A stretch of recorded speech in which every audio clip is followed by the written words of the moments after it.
todos os companheiros, todas as companheiras. Quero iniciar agradecendo a Léo, aos companheiros e companheiras do Sintracem, pelo convite, de poder estar aqui debatendo com vocês, né? Tanto desse sindicato quanto os demais que estão aqui, rever aqui o meu amigo Afran, né? E poder estar debatendo nesse espaço, né? Um tema, digamos, difícil. Quando a Léo me escreveu, dizendo, olha, pessoal, eu queria um pouco entender o sindicato, a atualidade do sindicato, eu falei, puxa vida. Em 1980 eu publiquei meu primeiro livro, chamava-se O que é o Sindicalismo, né? Publicado pela coleção da Primeiros Passos da Brasileiras, né? E é claro que de lá para cá muita água rolou, digamos assim, no espaço dos sindicatos. Eu vou tentar dar 3 ou 4 blocos de questões, e aí a gente, tanto tentando no primeiro momento ajudar aqueles que, digamos, não são iniciados no tema, né? Quanto para aqueles que, digamos, estão enfiados na luta sindical, como nós todos. Eu comecei a fazer oposição sindical nos anos 70, né? Minha primeira atuação política foi a oposição sindical dos professores em 1974, 75, 76, em São Paulo. Então também vou dialogar com os companheiros e companheiras que estão na luta sindical, nos desafios hoje, né? O que eu poderia dizer para vocês, que eu pedi que a Léo me ajude um pouco a controlar no tempo, né? Desculpa, Léo, para me ajudar a controlar um pouco no tempo.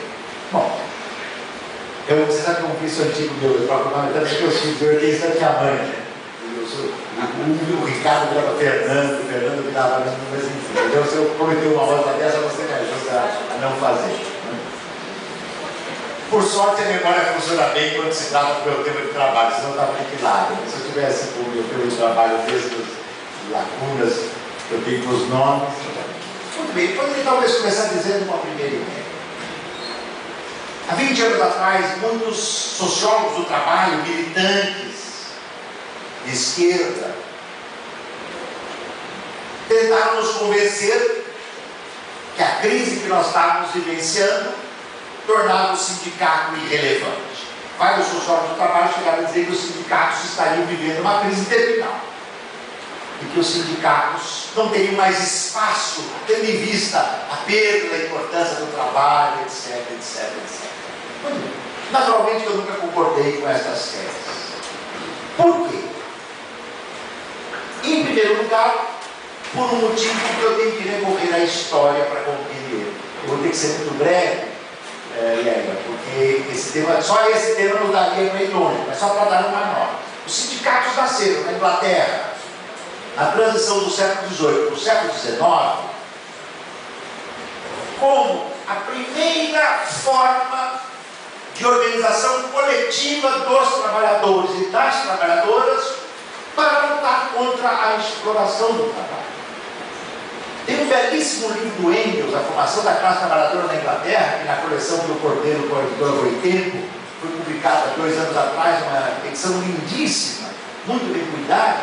O Engels diz, né, que a classe trabalhadora, a classe operária tem muitas formas de luta. O crime, o crime que nós vemos muitas vezes, ele se originou muitas vezes como uma resposta da população trabalhadora mais miserabilizada, sem emprego, sem trabalho, sem acesso aos bens mais elementares necessários para vitais, né? Alimentação, saúde, e uma parte dessa população empobrecida e mesmo miserabilizada tinha que roubar para sobreviver. Está lá no livro do Engels, e o Engels tem razão. Mas logo, claro, os estratos da classe trabalhadora mais avançados, né, começaram a ter consciência mais elementar de luta. E nasceu, por exemplo, na Inglaterra, um movimento chamado ludismo, que alguns de vocês aqui devem lembrar, porque o Ned Ludd era o seu líder. O que foi o ludismo? Um movimento contra as máquinas. O movimento operário começou a quebrar as máquinas. Sabe por quê? Porque vocês imaginem que se nós estivéssemos um século e meio atrás, trabalhando aqui 100 pessoas, chega uma máquina e desemprega 20. Os outros 80 falaram: o que aconteceu? Nós não sabíamos que tínhamos máquinas. Não é esse inferno maquínico que nós estamos vendo aqui hoje, tem máquinas. Aqui na nossa frente tem 2 máquinas. Não, chegou uma máquina nova, demitiu 20 de 100. Na semana seguinte, uma máquina nova demitiu 40. Na semana seguinte, uma máquina nova demitiu mais 10. O pessoal diz: a próxima máquina que entrar, nós vamos quebrar. Porque se entrar, não vai sobrar ninguém. E iniciou-se um processo de quebra de máquina. Aí isso chamou-se ludismo. E foram muitas as lutas operadas, até se criar o que na Inglaterra se chamava Trade Unions, União dos Trabalhadores, União, organização, para defender a jornada que chegava às 16, 17, 18 horas por dia, jornada ininterrupta, não tinha descanso semanal, não tinha parada para alimentação, não tinha regulamentação salarial, e nasceram os sindicatos. E os sindicatos se tornaram uma ferramenta para os trabalhadores, para a classe trabalhadora. Eu, por exemplo, se eu me quebro uma peça em casa, uma torneira, eu tenho lá um grifo, né? Ou um alicate meio enferrujado, mas eu não jogo ele fora, porque eu não tenho outro melhor. Então é melhor eu pegar aquele, eu jogo um WD, põe um pouco de, né, dou uma melhorada nele, e com aquele grifo antigo que eu arrumo, tipo uma coisa elementar. Tiro a torneira, troco aquele puxamentozinho da torneira, a borrachinha, e a torneira para de pingar e alimentar. Se eu não tivesse essa minha ferramenta usada e meio envelhecida, eu ficava com a torneira pingando, eu ia chamar uma empresa para trocar, e eles cobravam uma coisa que me custou R$2, o preço que custou uma borrachinha dessa, eu ia cobrar 100 pela visita. O sindicato é mais ou menos isso. É uma ferramenta que nós temos. Em alguns casos, é uma ferramenta que está bem conservada. Quando é um sindicato de base, de classe, que luta pelos direitos dos trabalhadores e das trabalhadoras, defende a sua categoria, é democrático, não tem ilusões do capitalismo. Mas tem outros sindicatos que são burocratizados, tem outros sindicatos que são de cúpula, tem outros sindicatos que são puro, digamos assim, núcleo de máfia, gangues sindicais, né? Tem sindicatos que são de carimbo.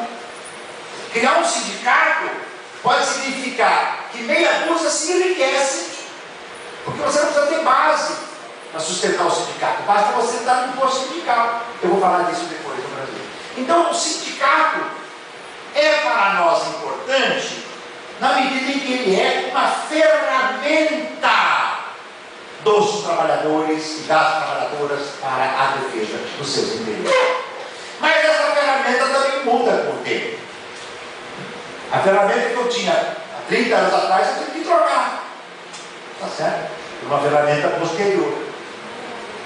Porque os sindicatos nasceram no século XVIII, XIX, como sindicato de ofício. As profissões eram ofícios, né? Os tecelões, os alfaiates, os gráficos, os maquinistas, os portuários, os mineiros. Algumas dessas profissões se mantêm até hoje, outras não. E da viragem do século XIX para o século XX, com a indústria automotiva, com o mundo de produção capitalista ampliado, com a indústria de massa, aquilo que vocês, certamente todos vocês aqui viram, o magistral filme do Chaplin em tempos modernos, aquela fábrica que produzia, né, centenas de milhares de carros por ano, aquela fábrica criou um sindicato de massa, o sindicato dos metalúrgicos de São Bernardo, que depois virou sindicato metalúrgico do ABC Paulista, o sindicato dos metalúrgicos de Contagem, Minas Gerais, de 68, de Osasco, o sindicato de metalúrgicos de Campinas, o sindicato de metalúrgicos de São José dos Campos, o sindicato dos petroleiros, os sindicatos bancários, e o mesmo vale aqui, tá certo? Os sindicatos da história de Santa Catarina, de São José de Santa Catarina, da ilha de Florianópolis, tá certo? Assim como esses exemplos que eu citei, São José dos Campos, de Campinas, São Paulo, São Bernardo, etc., do país. E esses sindicatos, digamos assim, no longo do século XX foram vitais para garantir os direitos do trabalho. Mas o sindicato traz consigo uma contradição, que a melhor forma de compreender é discutindo-a.